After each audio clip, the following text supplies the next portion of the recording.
Good evening, everyone. I hope you're doing well, and hopefully you saw my video from the 7th of April, a couple of days before the stock markets found their short-term bottom at least.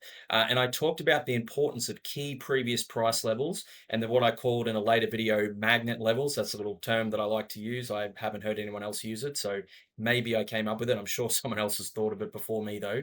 Let's just move this title card across and we'll do a quick review. We're looking at, firstly, the US market, and this is a weekly candle chart. So this goes back to the high in January 2022. And I talked about, as the markets are falling, so as they're crashing, it can be, you think, oh my God, this is going to keep going. Where's it going to stop? But don't forget that, markets don't go down or up in a straight line.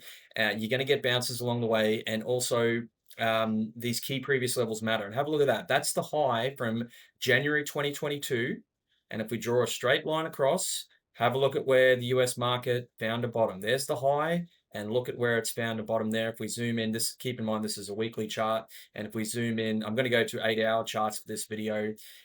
We can see the decline in the US market that started on the 20th of February from high to low was about 21.6%, and we've now seen a bounce from the low. Well, it's off a little bit today, but sorry, off a little bit last night. But there's been 12% or so bounce. And all it's done is hit that key previous level. And if we look at, well, the Nasdaq is very similar to the S&P 500. So we'll just look at the Aussie market just to keep it brief. And if we go back to that 5-year weekly chart, we can see, so this was for the Australian market. This was the high from just before the pandemic. February 2020 was the high. That was at the time an all-time high level for the Australian market. And as we draw that line across, we can see what a key level it was in 2021. Look at the finding support. It did trade around that level for quite some time, but you can see the importance of that level. Why I call them magnet levels. Have a look at where we bottomed.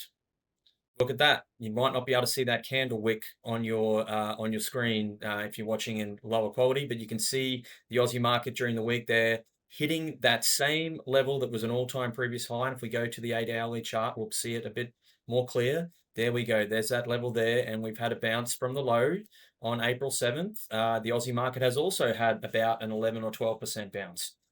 So you can see the importance of these key previous levels and why I was talking about how I was accumulating stocks for clients. And again, this is not an advice video, but just letting you know the techniques that I'm using to figure out, okay, when is it a good time to increase positions, that sort of. And of course, I'm by no means perfect. I started accumulating some too early, and for some people, I was probably too late. It's hard to get it perfect, but the point is, don't sit back and go, I think the market's going to crash 40, 50, 60%, so I'm not going to buy anything because it's going to keep crashing. Don't think that you're smarter than the market. The market presented you a 20% sell-off. It's time to, we were very low and allocated to stocks because they're at all-time record highs, and we sold some bond funds and we bought some more stocks. Didn't get the timing perfect, but just keep in mind these key levels and don't think you're smarter than the market. So now let's have a look at some of the potentially, I don't want to say bullish, but price action that indicates that maybe that was it. And I'm not saying it is. I'm not saying that we can't have another bigger leg down. But let's start firstly with the Aussie market, and then we can bring it back to the US market because the Aussie market has broken out first. So this is an 8-hour candle chart. And I'm looking at, I'm not looking at the actual, I'm looking at a derivatives contract. So it trades, so the Aussie market's only open from 10 a.m. till 4 p.m. And I'm looking at a contract that trades 24 hours. So the peak for the Australian market was on the 14th of February.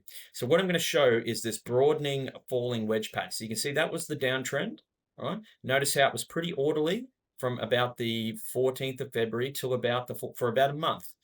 The decline was nice and steady. You see the candles, not too big, not too volatile. Right, that was the downtrend, and then look, it went quite crazy, got very crazy there for a while. Now, I would draw that line around there, and I would say this was the downtrend. And notice that it's a falling, broadening wedge, which is typically a bullish pattern. And of course, it's broken out. You can see there was some tight consolidation as it approached so you got the downtrend line, got a little bit ahead of itself. You could even argue that, I know one of our favorite analysts, the market sniper, likes to draw splitters, although I don't know where you'd quite draw a splitter there. So let's maybe that's a technique for him. He's a bit better at charting than I am. But you can see the touches there, the 3 touches, and then we got the consolidation, and now it's broken out. Pretty textbook. Sometimes you get something like that. Let me just delete that for a moment. But the point being is that we've put in some short-term bottoming patterns. Now, have a look again at these key previous levels. You've got the low there in December, and if we draw that line across, we can see the low there in December. It was very briefly respected there. There was a little candle that popped back up to touch it, but you can see touch there, and there we are again.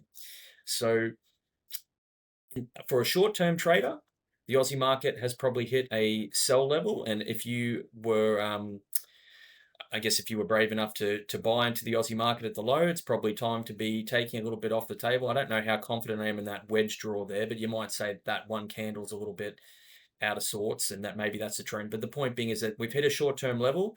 The most probable outcome is that we have a little bit of a retrace. It's very possible that we're going to go back to this all-time high. The Aussie market is looking a lot better. We're not seeing negative divergence yet on the momentum indicators, maybe slightly on, or not even on the RSI. So that tells me that the uptrend, this very short-term uptrend that started on the 7th of April has not yet necessarily run out of steam yet. It's just that it's hitting a take profit level. It's hitting another key level on the chart where it makes sense. You can see that the price action is squeezing. When you get that lower volatility, it's usually a sign that a trend is getting ready to potentially reverse or come to an end. So it's a take profit level, but I'm not aggressively buying the Aussie market here, but for a couple of clients, we did buy some at the lows. We'd probably take a little bit off the table here or just hedge positions somewhat. Now, I wanted to show you that breakout because we're going to come and have a look at the US market. So again, let me just briefly draw that again. We've got the falling, broadening wedge, bullish pattern and a breakout. Now, if we go to the US market, very similar pattern. The top was around the 20th of February, although the US market also topped out on the 24th of January, 3rd of February, et cetera, et cetera. You can see that was a very clear, that was an all-time high. We're looking at a shorter term chart, but you can see momentum indicators were negatively diverging at that point, and I can't quite draw over it because of the little technicalities on TradingView there. But let's come to what's happening now. We can see, again, this falling pattern, same as what we saw in the Aussie market. You got the lows there. All right, very similar. You can see the downtrend. Lots and lots of touches of that line. Tried to recover, hit the resistance, hit the ceiling, and then came back to test it, made a nice little double bottom there, and then a higher low there. That's kind of nice. But you can see it's running into this. See, that was the high. Running into that level again. We'll zoom in a bit more. You got a touch there, touch there, touch there. So hasn't US market not looking quite as good, hasn't broken out of this falling wedge, broadening wedge pattern yet, but this is generally a bullish pattern, and that's why I'm probably a little bit more positive on the Aussie market, because, well, partly because the US market is showing signs, at least in the short term. I'm not saying that this is the bottom forever, but for the time being, for the short to medium term, it looks like we've put in a bottom. Trump is caving on the tariffs. I mean, why anyone has faith in a politician to solve a problem, I never understand that. I don't know why people thought Trump was going to, not that I don't like any of the teams. I don't like blue team or red team. So this is not me saying Democrats good, Republicans bad. I just don't know why people thought Trump was going to be some kind of savior, that he was magically going to slap these taxes on and it was going to work so well. It's been a disaster so far. I talked about that in the previous video from the weekend from 4 or 5 days ago. But this pattern is typically a little bit bullish, and the most probable outcome is that we're going to see a bit of that. And that would obviously put upward pressure on the Australian market, at least in the short term. But if we started getting back near these all-time highs, I'd probably be, we'll have to see if that does in fact happen, but I would be pretty bearish at that point. But at least in the short term, the markets seem to have found a bottom and they're showing some short-term bullish patterns. And we'll see the same thing on the NASDAQ. All right, a little bit more of a defined trend. So this is the US Tech Index, which is basically the same as the S&P 500, because those, your Microsoft, Apple, Google, Nvidia, Tesla, etc., make up such a large portion of the US market now. But you see the same trend. But have a look at this. We've got more defined touches there. Look, the Nasdaq's already come up for one touch there. You can see the higher low, the trend, the short-term trend up. You got that little trend forming there, higher low. You might even say, I don't really know if that's really anything. Let's not try and find things that aren't there. But the point being is that, again, it's showing this sort of short-term, positive, sort of bullish pattern. And don't be surprised, all everyone who's calling for the, everything's going to crash 50%. Don't be surprised if we see a breakout, a test of the breakout, and onward and upward. And you can see again the Nasdaq back in December and January. Where were the lows around there? And where was the first stopping point? So we had the initial sell-off, and what did it do? Come back to test that level again. And that's probably where we're going. That's why we might break out, test that level, and maybe we just do something like that. So again, short term looking relatively positive. I'm neutral on the markets now because we've had such a bounce from the lows, and I did buy some. I've increased my client's position in stocks, so I'm not looking to really aggressively buy any more here now that we've seen a bounce.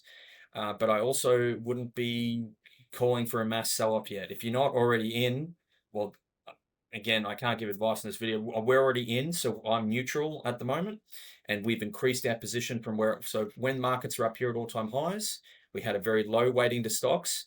When markets got down in these zones, I increased allocation, so I'm happy with that, and I'm just somewhat staying neutral at the moment. Now, I also talked about Bitcoin in my previous video. Again, I'm not a crypto fan. I'm not a fan of Bitcoin long term, but it's a major asset, and it does have a strong correlation with tech stocks. And I talked about in my previous video, we're staying on the 8-hour chart. I talked about how Bitcoin was showing signs of a breakout. And I talked about this with my clients privately as well, and that it was probably an indication that yes, those bottoms we saw on April 7th, there was going to be some more upward momentum from that. And let me just go to my line tool. You can see the Bitcoin trend. So Bitcoin with its peak around $109,000 US started the downtrend. And if we draw the downtrend across there, we can see you've got one of the points I made was that there were lots of touches on the downtrend. So once you start to see a touch, a touch, a touch, almost a touch, lots of consolidation, a little spike trying to get above it, all right? And then at the same time, we had this falling, broadening wedge in Bitcoin. So this falling, broadening wedge pattern is bullish.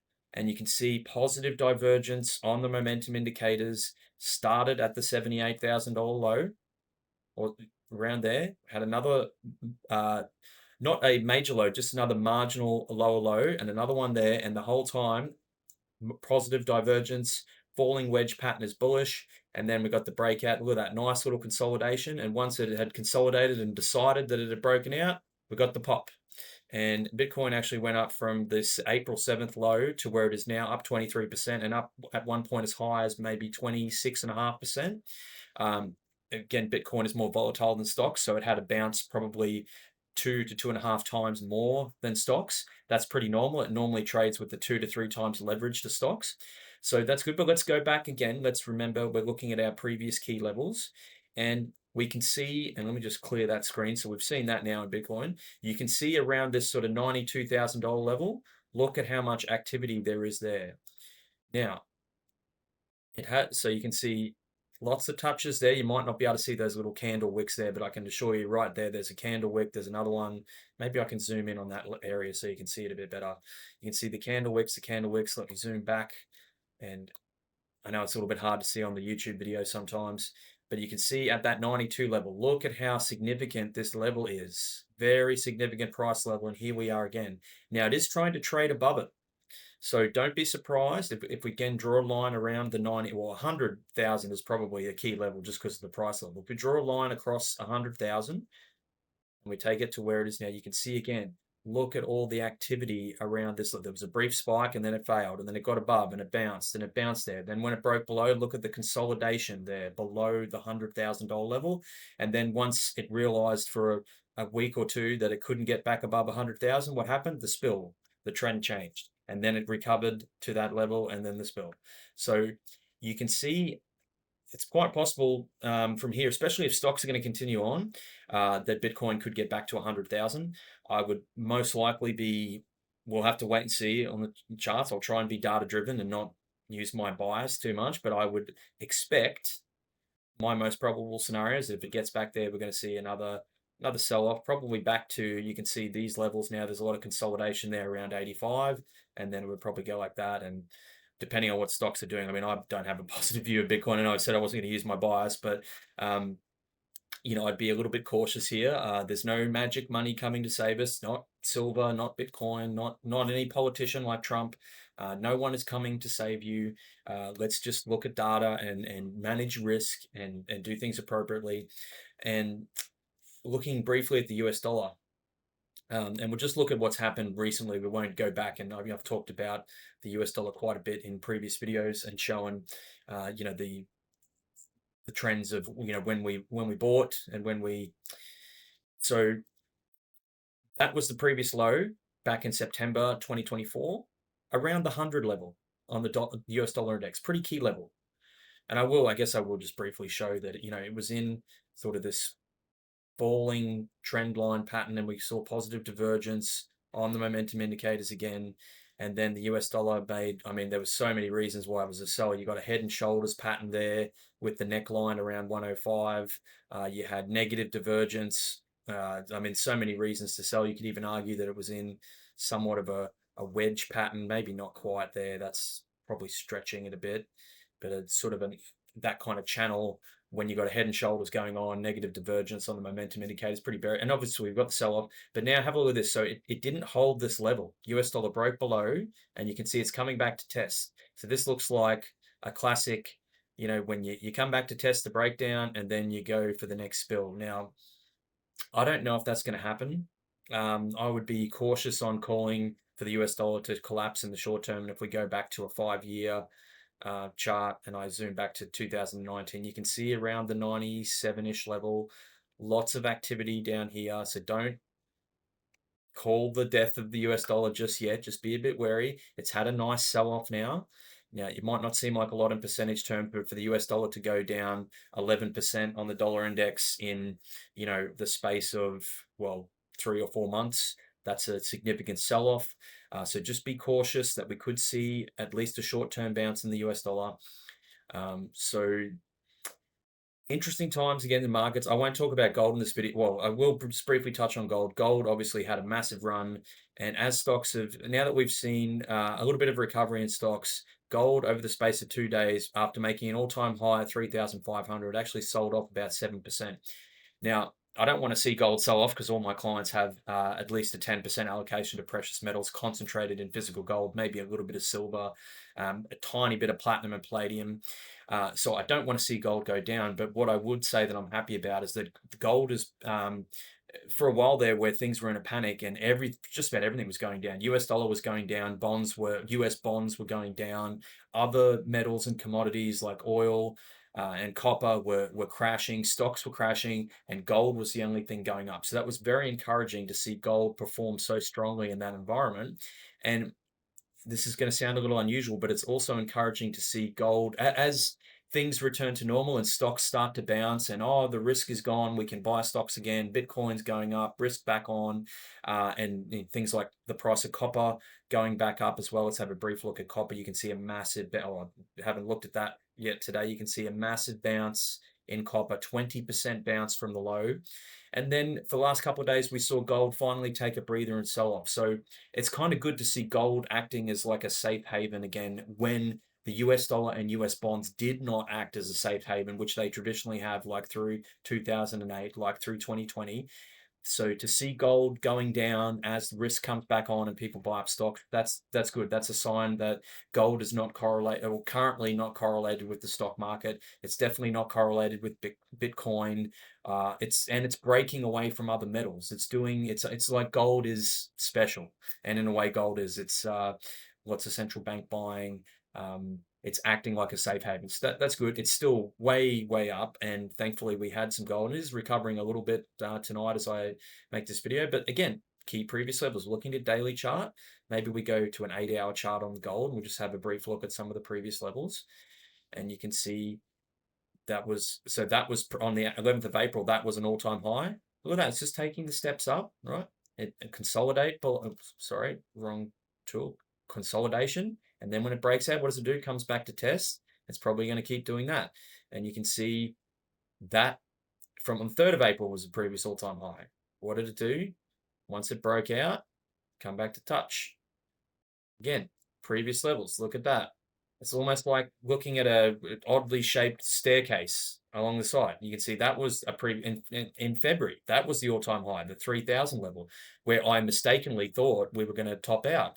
At least in the short term, the gold was probably a bit expensive, and it did. It topped out on 20th of February, and it took until well, almost 4 weeks later before it finally broke through that level. And then what did it do? Consolidate at that level, had a run, came back to test it one more time, and then once it decided that 3,000 was the floor, up it went. So gold is still very much in an uptrend. It's just expensive in the short term. So that's why I've just keeping my clients at 10% allocation. I know I said that a couple of months ago. So most people have now got 12% allocation because gold has grown while the rest of our portfolio has struggled during this recent crisis, mini crash. But gold still looking good. Um, Continuing to hold a 10% allocation. Not saying that's appropriate for you. I'm not giving advice in this video. That's just what my clients and I are doing. Anyway, might cut it off there, but just a quick cap on how stocks are doing in the short term. Some short-term signs that we at least have found a bottom for the time being, and very real possibility that we just I'm not calling for this. I'm just saying, like, for those of you out there listening to videos where these gurus are telling you we're going to crash 40, 50, 60%, this is it. This is GFC 2.0. And it is GFC 2.0 in the sense of that, like the economic problems.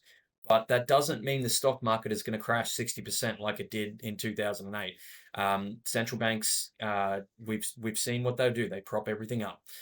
So don't be surprised if what we saw was the low, and it's possible we're just going straight back to test the all-time highs again.